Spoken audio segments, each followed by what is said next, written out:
Pertanyaannya saya ini, istri saya lagi ada di Pontianak, Romo.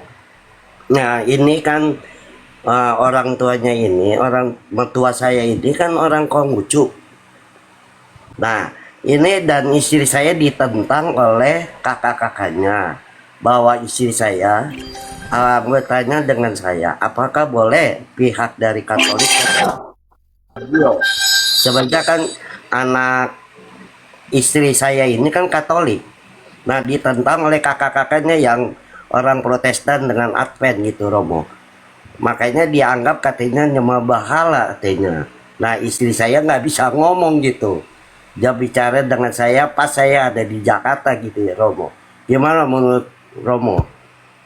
Sembah berhala itu karena apa? Karena ada patung, karena ada apa? Karena ada apa?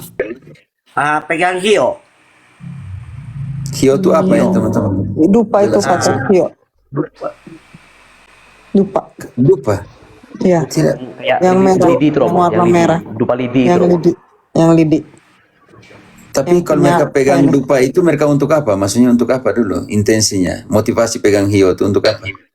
Sebagai Dia lilin kan saja, orang sebagai tua. dupa saja?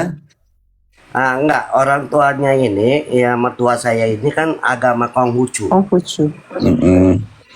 Nah, ini kan kakak-kakaknya kan yang dia banyak beragama Advent, Pantekosta. Dia bicara dengan istri saya, kenapa kamu pegang hio? Itu kan udah menyembah bahala. Dan istri saya nyaut, lah saya menghormati orang tua. Ya Oke. kan, dia Konghucu, saya Katolik, tetap saya menghormati. Orang Kenapa tuanya nggak sudah meninggal. boleh? Udah. Oke. Baik. Sekarang kita lihat dupa itu apa di dalam kitab suci. Itu penting sekali, oke? Dupa itu adalah doa bersama dengan dupa yang naik ke hadapan Allah. Doa itu doa orang kudus ya teman-teman. Itu dalam pengertian itu. Tapi dupa secara liturgis gereja itu hanya bisa dilakukan oleh imam. Tetapi dalam kultur seperti ini kalian membawakan doa-doa dengan dupa. Contohnya begini. Mereka yang Advent itu contohnya Protestan, mereka pergi ke kubur, mereka bawa bunga kepada taruh di kubur. Contohnya nenek saya yang meninggal, saya taruh bunga. Itu penghormatan dengan kasih yang sesungguhnya. Betul. Ketika kamu pegang hio itu kamu tidak pikir bahwa mertua itu adalah Allah atau kalian pikir bahwa mereka adalah Allah. Nah, itu dia Romo. Sebenarnya istri saya masih bingung gitu ditanyakan Oke, oleh sekarang kita lihat. abang-abangnya gitu. Oke, saya bisa mengerti dalam pengertian. Lalu sekarang kita melihat apa itu posisi dupa dalam Biblis. Bantu satu ayat. Wahyu 8 ayat 3 cukup. Maka datanglah seorang malaikat lain, dan ia pergi berdiri dekat mezbah dengan sebuah pendupaan emas. Dan kepadanya diberikan banyak kemenyan untuk dipersembahkan bersama-sama dengan doa semua orang kudus di atas mezbah emas di hadapan tahta itu. Ayat 4. Maka naiklah asap kemenyan bersama-sama dengan doa orang-orang kudus itu dari tangan malaikat itu kepada Allah. Maka naiklah asap kemenyan bersama-sama dengan doa orang-orang kudus ke hadapan Allah. Kan ketika kamu pasang hio dalam pengertian kemenyan, kamu mendoakan supaya Tuhan terimalah mereka di dalam keabadian. Kalian tidak pernah bilang, Tuhan saya sedang melakukan untuk itu, saya jadikan saya punya mertua yang sudah mati sebagai dewa, sebagai dewi, begitu kan? Betul. Makanya Tidak. itu ya dia Romo. Sebenarnya dia ini saya sampai sekarang istri saya kan saya baru balik dari Pontianak juga. Pas itu mertua saya meninggal, saya kan nggak bisa balik lagi. Nah, dia ditentang terus, berdebat sampai ribut, Romo. Oke, Masalah ini. Sekarang kita jawab, kalau itu penyembahan berhala itu apa? Efesus 5 ayat. Sekarang kita jawab, kalau itu penyembahan berhala itu apa? Efesus 5 Nah, ayat itu. 5. Apakah di situ ada dupa? Apakah di situ ada patung? Nah, Atau ada apa di situ? Efesus 5 ayat enggak 5. Kita ada. langsung. Ya, kita baca dulu di situ. Oke. Kita baca Karena berhala menurut Santo Paulus itu apa saja. Karena ingatlah ini baik-baik, tidak ada orang sundal, orang cemas, atau orang serakah. No, bukan orang cemas, orang cemar. Cemar, R Pater. bunyi. Cemar, saya Baca bilang. kembali. Pater. Engkau bilang cemas tadi, baca ulang. Karena ingatlah ini baik-baik, tidak ada orang sundal, orang cemar, atau orang serakah.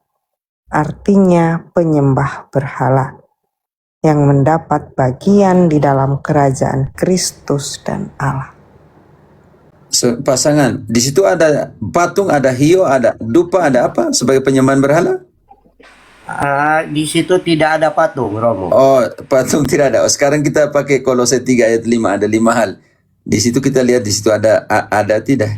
Ada patung, ada dupa, ada apa tidak? Di situ dia hanya foto orang tua. Ya, kita baca dulu ayatnya Tua. Kolose 5. Saya mengerti sebagai Oke. penghormatan. Karena itu matikanlah dalam dirimu segala sesuatu yang duniawi, yaitu percabulan, kenajisan, hawa nafsu, hawa jahat, dan juga keserakahan yang sama dengan penyembahan berhala. Nona, ada hawa jahat di situ? Nafsu jahat. Engkau bilang hawa jahat, kau bagaimana nih? Hawa nafsu, Pater. Engkau bilang hawa Kenajisan, jahat, hawa kau baca nafsu, lagi. nafsu jahat. Kau baca ulang. Masa sih, Pater? Enggak. Iya, Karena benar. Engkau bagaimana? Karena Engkau itu- aduh, ide saya, engkau bagaimana malam ini nih? Engkau bilang hawa jahat tadi. Maka saya kaget, wih, Adam bahaya sekali kalau ada hawa jahat nih. Ya. Ya makanya Karena itu kalian, mereka type di bawah hawa jahat itu kalian. Oh iya? Iya. Iya, sorry Pater, sorry. Karena itu matikanlah dalam dirimu segala sesuatu yang duniawi, yaitu percabulan, kenajisan, hawa nafsu, nafsu jahat, dan juga keserakahan yang sama dengan penyembahan berhala. Bapak pasangan, di situ ada bilang patung, foto. Nggak ada, Romo. Bapak pasangan, di situ ada bilang patung, foto. Nggak ada, Romo. Hanya di kepalanya Adventis ya. Makanya itu Karismatik. dia sebenarnya. Maaf, Romo, saya mau. Sebabnya ini istri saya kan kena digencet terus oleh pihak dari orang Advent sama Pantai Costa. Dia kan beda agama semuanya. Makanya ini istri saya daripada dia berdebat terus ribut Doakan mereka. dengan dia. Makanya itu dia. Sebenarnya istri saya suruh datang ke Pontianak. Saya dibilang nggak usah lah. Saya bilang biarkan saya ya bicara dengan pihak telepon aja. Biar saya yang damaikan, jangan sampai ribut masalah ini. Ya kan? Bilang saja Terserah kalau dia mau bisa. kalian punya Adventis, kalian punya karismatik, kamu bahagia di sana, itu usah repot dengan kami. Itu yang Katolik bilang begitu, selesai. Betul. Itu dia yang saya harapin, Romo. Oke dah, kalau gitu Romo, kalau gitu lanjut aja Romo. Sebenarnya ini ada telepon dari istri saya. Salam untuk istrimu ya, tetap jadi Katolik yang sesungguhnya, oke? Oke, terima kasih Romo. Oke. Ya, jangan jadi hawa jahat ya. Ide saya supaya Adam baik, bahaya sekali. Engkau bilang hawa jahat, maka saya kasih. Ya, itu hawa nafsu bukan hawa jahat. Ada bahan nanti sore hawa jahat. Jangan sembarang tak, keren tua.